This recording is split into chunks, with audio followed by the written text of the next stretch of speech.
Você já viu alguma ação com dividend yield de 20, 30, 40 ou até mesmo 80, 100% e de alguma forma pensou, pronto, agora eu fico rico com dividendos? Então, eu estou aqui justamente para te provar que não é bem assim que as coisas funcionam. Hoje nesse vídeo eu venho te mostrar que dividendos elevados demais deixam de ser uma coisa boa e passam a ser um projeto de armadilha para a tua carteira e para o teu portfólio.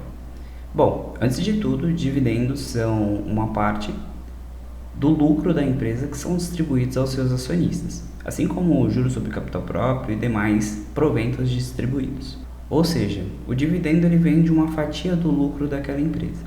Ela lucrou um valor X e uma parcela Y desse valor é distribuída para os seus acionistas. Dito isso, existem dois indicadores primordiais para a análise desses dividendos para entender se uma empresa é uma boa pagadora ou não. O primeiro deles é o Dividend Yield, que basicamente iremos dividir o dividendo que a empresa está pagando para os seus acionistas pelo preço das ações naquele momento. Ou seja, a fórmula básica é o dividendo da ação, o DPA que a gente chama, dividido pelo preço atual daquele ativo naquele exato momento. E o outro indicador que consideramos muito importante é o payout.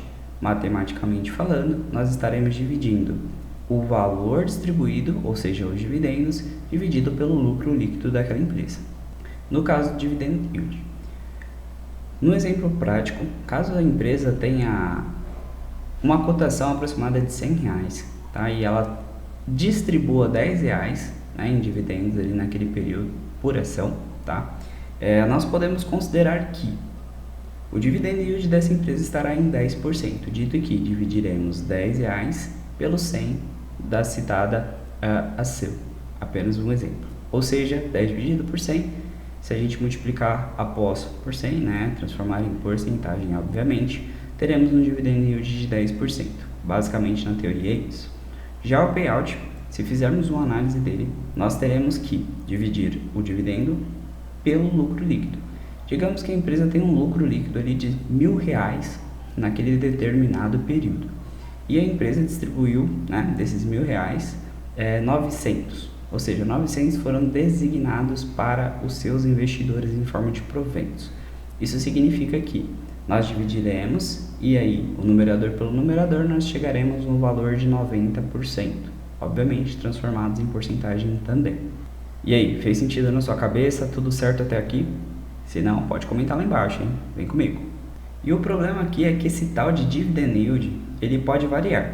Se em cima, no numerador, nós temos o pagamento em proventos e embaixo no denominador nós temos o preço da ação, qualquer um desses valores que variem, certo? Alterarão o indicador do dividend yield.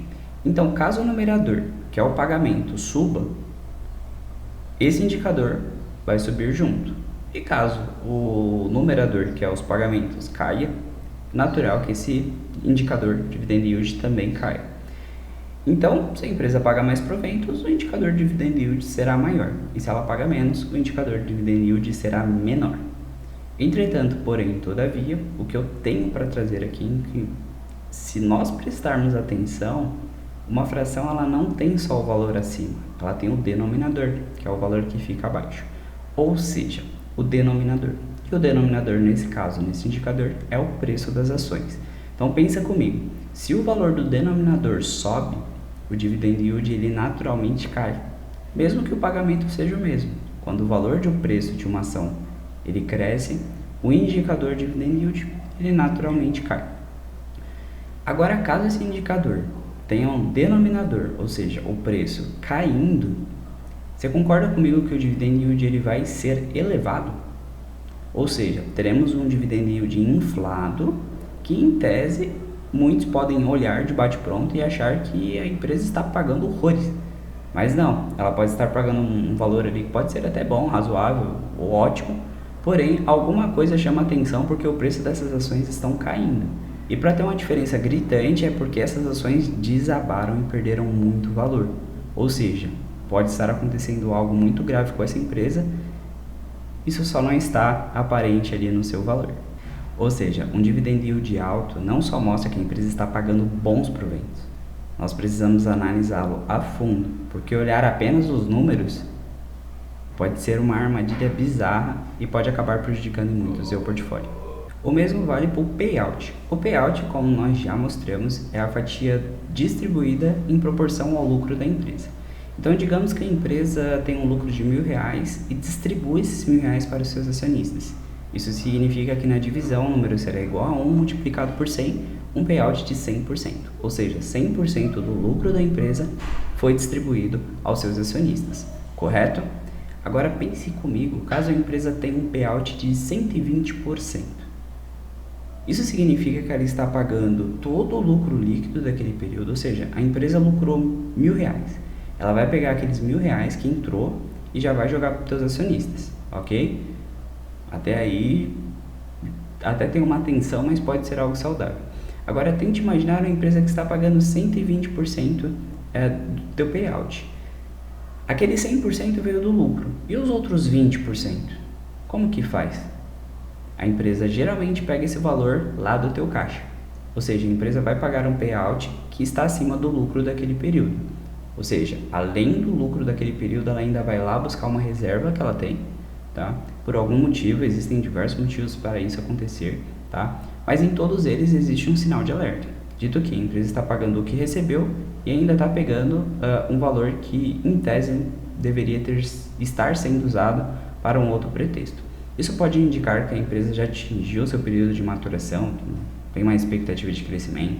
Isso pode demonstrar que a empresa quer chamar a atenção dos investidores, elevando os seus pagamentos e atraindo-os para a tua empresa, né, para a sociedade, mas de uma forma que não é o ideal, digamos assim. Enfim, são várias formas diferentes desse payout estar acima de 100% e todas elas precisam emitir um sinal de alerta aí na sua caixola. E obviamente o pior cenário de todos é quando a empresa se endivida para fazer esse pagamento, tá? Aí tu pode correr para as colinas que algo de muito errado tem ali. De toda forma, isso é insustentável. A empresa fazer isso uma vez já é um alerta. Imagina a empresa que faz isso 2, 3, 4, 5 vezes. É insustentável. E isso não pode acontecer. É um baita de um sinal negativo para uma empresa listada em bolsa, principalmente. Dito isso, acredito que os dividendos podem ser considerados aí a 8ª maravilha do mundo. Conheço muitos clientes, muitos amigos e muitos investidores que adoram dividendos. Eu particularmente sou um deles. Dividendos são a cereja do bolo. Vou usar essa analogia, a cereja do bolo dos investimentos. Investir já é muito legal, remuneração, tudo certinho. Agora, receber renda passiva, enquanto você dorme, enquanto você viaja, enquanto você faz qualquer outra coisa, um hobby, qualquer atividade, e você ter uma rentabilidade ali caindo na tua carteira, pingando todo santo mês, todo ano, enfim, independente da periodicidade dos pagamentos de cada empresa, os dividendos, eles são a 8ª maravilha do mundo, assim como se tem. Entretanto, nós precisamos entender que os dividendos não são tudo. Nunca e jamais compre uma ação apenas pelo pagamento desses proventos, né, designados dessas empresas, dessas ações listadas em bolsas. Eles estão altos, tá? Isso não diz nada. Ele é uma parte da análise, mas só isso pode ser um período muito grande aí para o teu portfólio e você pode acabar condenando ele de forma irresponsável. Ou seja, se você ver um payout aí de 120%, 150%, ou um dividend yield de 50%, 80%, 100%, antes de qualquer coisa, desconfie, analise, busque a fundo o motivo desses valores estarem nesse patamar. Veja se isso é sustentável, se isso é esporádico, se isso é rotineiro. Avalie tudo isso. Não pense só no quantitativo, não olhe apenas para os números. Sempre olhe também para a parte qualitativa. Tente entender o porquê esses números estão altos, porquê vice-versa também eles estão baixos. Às vezes a empresa é uma boa pagadora de dividendos, mas os pagamentos vão estar abaixo da média. Isso não é uma coisa ruim necessariamente. Isso pode significar que os preços subiram, que a empresa está lucrando mais do que o normal e está reservando caixa para reinvestir no seu negócio. Tudo isso precisa ser analisado. Dito isso, caso você tenha ficado até aqui e tenha curtido o conteúdo, eu peço para que você não se esqueça de descer o dedo no like, por gentileza, se inscrever no canal e até mesmo ativar o sininho aí para quando a gente postar um conteúdo novo aparecer aí na sua timeline. Isso ajuda muito o canal, dito que A nossa busca e o nosso objetivo aqui é trazer conhecimento para investidores e para aqueles que ainda não investem e querem se aventurar nesse mercado que é muito vasto e muito promissor. E obviamente, se você quiser sempre uma segunda opinião ou quiser um acompanhamento mais próximo dos seus investimentos, vou deixar o nosso WhatsApp na bio, na descrição, e obviamente o senhor pode entrar em contato com a gente, que nós estaremos à disposição para lhe ajudar nessa jornada, nessa aventura que é investir, principalmente aqui no Brasil. Lhe convido a nos conhecer, a conhecer o nosso trabalho e te vejo no próximo vídeo. Tchau, tchau!